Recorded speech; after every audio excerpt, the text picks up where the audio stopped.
नमस्ते गाइस, जय हिंद। कैसे हो आप लोग सब। आज हम लोग बात करेंगे challenges for telecom sector of India in 2022। देखिए ऐसा है, 2021 ख़त्म हो गया है, अब 2022 आया है। बट हमारा जो टेलीकॉम सेक्टर है इंडिया का, उसके पास अभी भी बहुत सारे चैलेंजेस हैं। एंड 2022 में उनके सामने क्या क्या चैलेंजेस रहेंगे, हम उसके बारे में आज बात करेंगे। देखिए सबसे पहली बात तो 1.5-2 साल हो गए हैं, हम सुनते जा रहे हैं कि भाई 5G आएगा, 5G आएगा। कब आएगा हमें कुछ नहीं पता। एंड अभी भी जो नवंबर 2021 में जो ट्रायल्स होने थे वो भी पोस्टपोन हो गए हैं, वो भी अब मई 2022 तक कंप्लीट होंगे। तो जब मई 2022 तक कंप्लीट होंगे तो आते आते आप मान के चलो सितंबर अक्टूबर तो हो ही जाएगा। एंड मैंने पहले एक वीडियो में ये बात शेयर करी थी आप लोगों से कि मैंने सितंबर 2020 में अपना फ़ोन चेंज करा था। तो मैंने 4G फ़ोन ले लिया था जिसमें ज़्यादा फीचर्स थे, instead of going for a 5G phone. मेरे को कुछ लोगों ने क्रिटिसाइज़ करा था कि भाई तुम 5G फ़ोन ले लेते। बट अब क्या है, जब तक 5G आएगा तब तक मेरा वो फ़ोन ही 2 साल पुराना हो जाएगा। एंड उसी की ही ये स्टेज आ जाएगी कि भाई मेरे को फ़ोन नया लेना पड़ेगा। 2020 में जिन्होंने 5G फ़ोन खरीदे वो तो सब बहुत बड़े बेवकूफ़ बने हैं। पहली बात तो जिन लोगों ने 2021 में लिया है उनका ये है कि जब तक 5G आएगा 1-1.5 साल उनके फ़ोन को हो ही जाएगा। तो अगर आप लोग कोई ऐसे इंसान हो जो नया फ़ोन लेना चाहता है तो मैं आपको बोलूँगा या तो आप 6 महीना रुक जाइए, और अगर आप 6 महीना नहीं रुक सकते, आपको एकदम अभी फ़ोन लेना है, तो मैं आपको सजेस्ट करूंगा कि अगर आपको 1-2 साल चलाना है, अगर आपको एंड्रॉयड फ़ोन ही लेना है तो अब बेटर है कि आप 4G फ़ोन लो जिसमें ज़्यादा फीचर्स हैं, instead of going for a 5G phone. And अगर आपका ऐसा है कि नहीं भाई मेरे को तो 3-4 साल चलाना है, मेरे को तो एप्पल का लेना है या सैमसंग का लेना है, तब आप 5G फ़ोन पे जाइए। नहीं तो उसके अलावा अभी अगले 1 साल तक 5G नहीं आने वाला। आप ये मान के चलिए कि जनवरी 2023 होगा 5G का, जब प्रॉपर रोल आउट किया जाएगा। तो आज की डेट में अगर कोई फ़ोन ले रहा है तो मान के चलिए कि 1 साल आपको 5G यूज़ करने को नहीं मिलेगा। एनीवेज, अब बात आती है कि टेलीकॉम सेक्टर के सामने क्या क्या चैलेंजेस होंगे। सबसे पहला तो चैलेंज होगा 5G इंफ्रास्ट्रक्चर का। देखिए क्या है, जब जियो आया 2016 में तो एक ये वाली जो कंपनीज थी, एयरटेल हो गई, वोडाफोन हो गई, आइडिया हो गई, BSNL हो गई, इनके लिए प्रॉब्लम क्या हो गई कि ना इन्होंने ऑलरेडी 3G इंफ्रास्ट्रक्चर में बहुत इन्वेस्टमेंट किया हुआ था। AGR ड्यूज भी थे इनके, बहुत सारी चीज़ें थी। बट जियो ने क्या करा, जियो ने 3G 2G में इन्वेस्ट ही नहीं करा, उन्होंने सीधे जाके 4G में इन्वेस्ट कर लिया। अब जब 4G में इन्वेस्ट करा, they were able to give you a good service. Jio ने आया, पूरा मार्केट शेयर ले लिया एंड ऑल दोस थिंग्स। अब एयरटेल वोडाफोन वगैरह जो है एकदम से अडेप्ट नहीं कर पाए। हालांकि एयरटेल ने तो काफ़ी ग्राउंड कवर अप कर लिया है, बट द थिंग इज़ कि वोडाफोन और आइडिया दोनों आपस में मिल गए, उसके बावजूद भी पूरी अच्छी तरीके से वो लोग 4G सर्विस नहीं दे पा रहे हैं। एंड जहाँ तक बात आती है 5G की, 5G के लिए आज की डेट में एयरटेल भी तैयार है, जियो भी तैयार है। मेरे ख्याल से मई तक इनके जब ट्रायल्स होंगे तो उसके बाद यही दोनों कंपनीज होंगी जो सबसे पहले 5G अपना लेके आएंगी। वोडाफोन आइडिया की जहाँ तक बात है, ट्रायल्स की तो बातें हो रही हैं, but I am not sure कि भाई क्या वोडाफोन आइडिया वैसा 5G ला पाएंगे, नहीं ला पाएंगे, ये एक बहुत बड़ा क्वेश्चन मार्क है। तो 5G इंफ्रास्ट्रक्चर में जो इन्वेस्टमेंट होना है, एंड प्लस AGR ड्यूज का भी चक्कर है। हालांकि अभी गवर्नमेंट ने बोल दिया कि वोडाफोन आइडिया हो चाहे एयरटेल हो, सबको जो है AGR ड्यूज 4 साल के लिए पोस्टपोन उनके कर दिए हैं। But the biggest problem is कि कैपिटल इंटेंसिव काम है ये, एंड आपको कैपिटल इन्वेस्ट करना पड़ेगा। अब जब कैपिटल ही इनके पास कम है तो ये लोग कितना इन्वेस्ट करेंगे कितना नहीं करेंगे, you don't know. Most probably आप मान के चलो कि जियो ही सबसे पहले 5G लेकर आएगा, बट आई डोंट थिंक कि अगस्त 2022 या सितंबर 2022 से पहले कोई भी फुल फ्लैश तरीके से ला पाएगा। एंड वो भी जो लाएगा शुरुआत में कुछ लिमिटेड एरियाज होंगे, उसके बाद जनवरी तक, मेरे ख्याल से जनवरी 2023 तक आप मान के चलो कि फुल फ्लैज जो हम 5G देखेंगे वो जनवरी से पहले नहीं देख पाएंगे, जनवरी 2023 के से पहले। दूसरा चैलेंज आता है फाइबर इंफ्रास्ट्रक्चर। अब देखिए फाइबर इंफ्रास्ट्रक्चर मैं क्यों कह रहा हूँ, हम लोग 1.5 साल से work from home, online classes, इन सब चीज़ों में बैठे हैं। हमने एयरटेल फाइबर का सुना, हमने जियो फाइबर का सुना, सब कुछ सुना। बट मैं आपको एक चीज़ बता दूं, मैं नोएडा में रहता हूं, एंड नोएडा की मैं एक ऐसे सेक्टर में रहता हूं which is one of the oldest sectors of Noida and which is one of the prime locations in Noida. But मेरे यहाँ पे अभी तक फाइबर कनेक्शन नहीं लगा है, ना एयरटेल का ना जियो का, किसी की कोई सर्विस नहीं है। मेरे को अभी भी कॉपर वायर वाले 40 Mbps वाले कनेक्शन से ही काम चलाना पड़ता है। मेरे को अभी भी वही 2 या 3 Mbps वाली अपलोड स्पीड मिलती है। ये जो भी आप वीडियोस देख रहे हो, ये मेरे को यूट्यूब पे अपलोड करने में ही 2 या 3 Mbps की स्पीड मिलती है।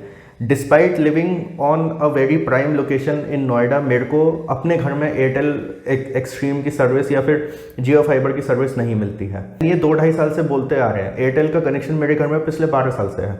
देखिए मैं एयरटेल को इसमें कोई बैश नहीं करना चाहता, but I think now it is high time कि एयरटेल जल्द से जल्द उनके जितने भी फाइबर कनेक्शंस हैं ना उन सबको, सॉरी, जितने भी उनके कॉपर वायर कनेक्शंस हैं उन सबको वो फाइबर में कन्वर्ट करें। एंड जितना जल्दी वो फाइबर में कन्वर्ट करेंगे, देखिए फ़ोन में 5G एक बार को थोड़ा 6 महीना लेट आएगा तो भी चलेगा, बिकॉज 4G हमारे उसमें जो फ़ोन में जो हमारे 4G चलता है ना वो एक बार को ऐसा होता है कि हमें 20-22 Mbps की स्पीड मिल जाती है, तो somehow we are satisfied in that. But जो लोग वर्क फ्रॉम होम कर रहे हैं, जो लोग ऑनलाइन क्लासेस कर रहे हैं, प्लस घर में जो इंटरनेट है, जो वायर्ड कनेक्शन होता है, उसमें वी नीड हाई स्पीड, हमें चाहिए 100, 200, 300 Mbps वाला प्लान्स वगैरह हमें चाहिए। तो इस वजह से ये जो टेलीकॉम कंपनीज़ हैं जो होम ब्रॉडबैंड सर्विसेज दे रही हैं, इनको ये चीज़ अब करनी पड़ेंगी, क्योंकि देखिए अब जो लोकल वाले जो होते हैं, जो लोकल ऑपरेटर्स जो होते हैं, जो इंटरनेट सर्विस प्रोवाइडर्स होते हैं, वो लोग तो कुछ कुछ ऐसे सर्विसेज वगैरह दे रहे हैं। अनफॉर्चुनेटली मेरे यहाँ भी एक ही ऐसा प्राइवेट प्लेयर है जो ये सर्विस दे रहा है फाइबर की, बट उसकी जो आफ्टर सेल सर्विस है वो इतनी अच्छी नहीं है, इस वजह से मैं उसका कनेक्शन नहीं लगवाता हूँ। बट द थिंग इज़ कि एयरटेल एंड जियो अभी भी बहुत सारे एरियाज़ हैं पूरे इंडिया में जहाँ पे लोग परेशान हैं कि भाई इनके फाइबर कनेक्शन नहीं आए।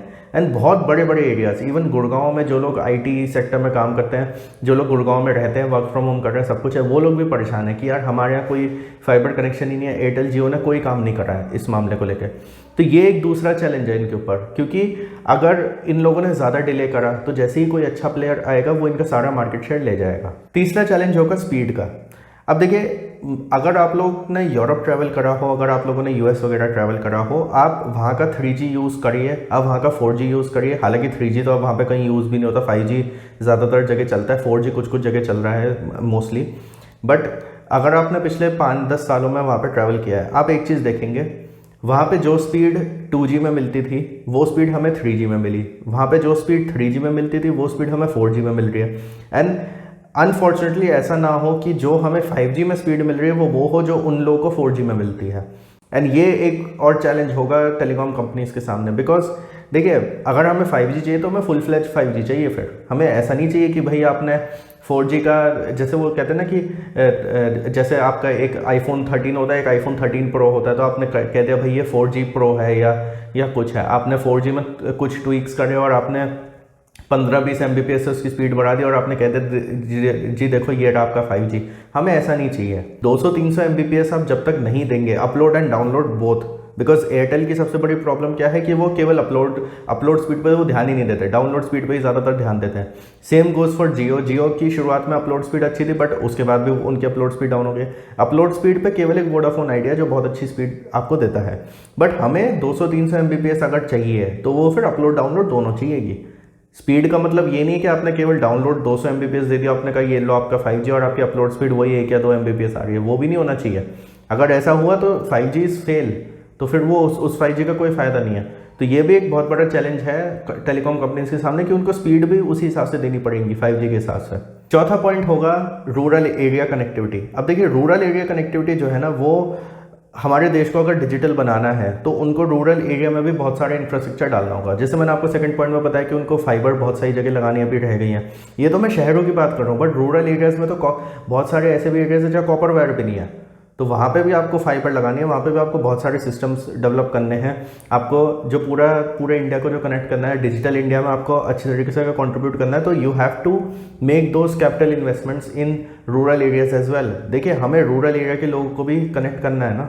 बहुत सारे ऐसे लोग, ऐसे बच्चे थे, बहुत सारे ऐसे लोग थे जो रूरल एरिया टायर 3 सिटी में होने की वजह से या सब अर्बन एरिया में होने की वजह से उनका वर्क फ्रॉम होम नहीं हो पाया, उनका ऑनलाइन क्लासेस नहीं हो पाई, just because of the fact क्योंकि उनके यहाँ कोई इंटरनेट कनेक्टिविटी थी ही नहीं। तो ये भी चीज़ इनके सामने एक चैलेंज है कि भाई आपको अपना इंफ्रास्ट्रक्चर रूरल एरियाज तक भी लेके जाना है, आपको ज़्यादा से ज़्यादा कवरेज करनी है। आज की डेट में भी इंडिया में 45-50% ही लोग हैं जो इंटरनेट से कनेक्टेड हैं, तो आपको उन चीज़ों पे भी ध्यान देना है कि भाई रूरल एरियाज पे भी जितना हो सके आपको कवरेज करनी है। फिफ्थ पॉइंट होगा सैटेलाइट इंटरनेट। अब सैटेलाइट इंटरनेट के बारे में आप लोगों ने बहुत चीज़ें सुनी होंगी। अभी इलॉन मस्क भी बहुत सारी चीज़ें टेस्ट कर रहा है, एयरटेल भी बहुत सारी चीज़ें टेस्ट कर रहा है, बहुत सारी अलग अलग कंपनीज हैं and all that. Satellite internet पहले तो मैं आपको बता दूं बेसिकली होता क्या है।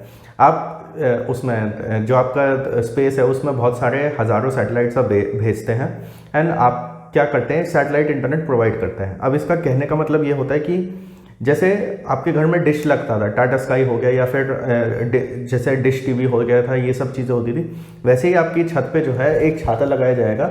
एंड वो जो छाता लगाया जाएगा उसमें वो कनेक्टेड होगा आपके घर के मॉडेम से, आपके घर के मॉडेम या राउटर जो भी होता है उससे वो कनेक्टेड होगा एंड वो आपको सैटेलाइट के थ्रू इंटरनेट कनेक्टिविटी देगा।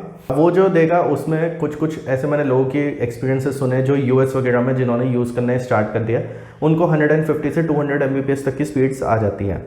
तो जब उनको ऐसी स्पीड्स वगैरह मिल जाती है तो ये सैटेलाइट इंटरनेट एक ऐसी टेक्नोलॉजी है जिसमें एयरटेल भी काम कर रहा है। जियो ने भी सोचा, जियो के भी कुछ प्लान्स हैं, उसके अलावा इलॉन मस्क भी यहाँ पे आने की सोच रहा है कि भाई सैटेलाइट इंटरनेट यहाँ पे हम लॉन्च करेंगे एंड ऑल दोस थिंग्स। तो अगर इलॉन मस्क पहले आ गया तो भाई हमारी टेलीकॉम कंपनी के लिए प्रॉब्लम है। अच्छा, उसके अलावा क्या है भाई, जब आपने फाइबर ही सही से नहीं डाली है तो अब सैटेलाइट इंटरनेट पे एक अलग इन्वेस्टमेंट वाली बात हो जाती है। अच्छा, अब कुछ लोग ये कहते हैं कि भाई फाइबर डालने से बेटर है कि वो सैटेलाइट इंटरनेट पे ही काम कर लें, क्योंकि सैटेलाइट इंटरनेट का सबसे बड़ा एडवांटेज ये है कि आपको ये जो वायर्ड कनेक्शंस लगाने का जो इंफ्रास्ट्रक्चर होता है ना, उसमें इन्वेस्ट करने की ज़रूरत नहीं है। अगर मैं यहाँ नोएडा में रह रहा हूँ, अगर एयरटेल कहते हैं कि भाई पूरे नोएडा में हम सैटेलाइट इंटरनेट प्रोवाइड करेंगे, तो उनको ऐसा नहीं कि उनको हर सेक्टर में जाके जो है फाइबर बिछानी पड़ेगी।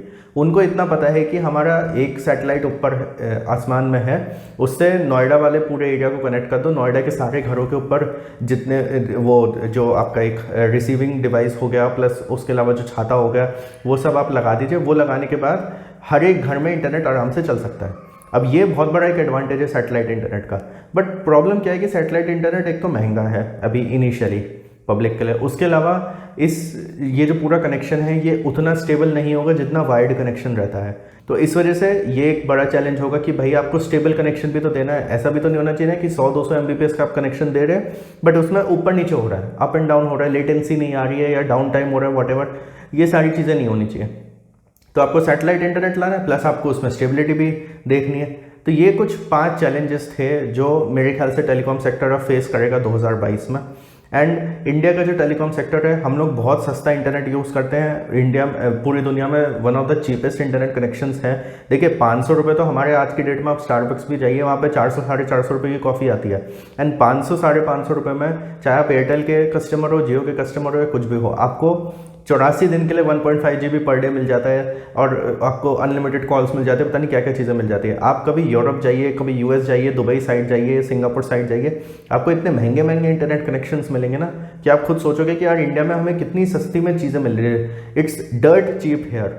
यहाँ पे टेलीकॉम जो है बहुत ज़्यादा सस्ते में आपको मिल रहा है। आपको बहुत, अब मैं कहूँगा जियो ने जो है ना आपको बहुत सस्ते में इंटरनेट दे रखा है। एंड मेरे को कभी कभी ये लगता है कि अगर जियो 2016 में नहीं आया होता तो हमने लॉकडाउन वाला जो पूरा टाइम था हम कैसे निकाला होता हम लोगों ने। तो ये कुछ चैलेंजेस मैंने आपके साथ शेयर करे हैं इस वाले वीडियो में। आपको और कोई पॉइंट्स ऐड करने हो प्लीज़ कमेंट करिएगा। Like this video, share with all your friends. Thank you for watching the video.